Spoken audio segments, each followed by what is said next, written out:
एकटं राहायला आवडतं मला, कारण मी आपल्याच लोकांना आपल्याबद्दल वाईट बोलताना ऐकलं आहे.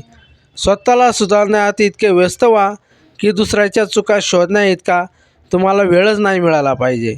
यशस्वी होण्याचा एकच उत्तम पर्याय आहे, दुसऱ्याचं भलं झालेले पाहण्याची ताकद आपल्या मनात असली पाहिजे. पैसा कमवायला जेवढी अक्कल लागते त्यापेक्षा जास्त अक्कल तो योग्य ठिकाणी खर्च करायला लागते. गरज नाही की घर मोठंच असावं, जसं पण असावं, फक्त सुखी आणि समाधानी असावं. प्रत्येकजण ज्याच्या त्याच्या जागी सुखी असतो, पण आपण त्याच्याकडून चुकीच्या अपेक्षा ठेवतो.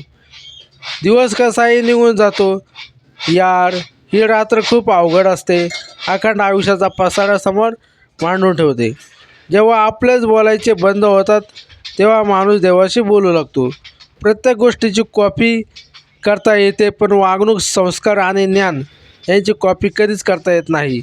रंग पाहून माणसाचा स्वभाव कधीही शोधू नका. निष्ठावंत आणि चांगले लोक हे नेहमी साधारणच असतात. धन्यवाद.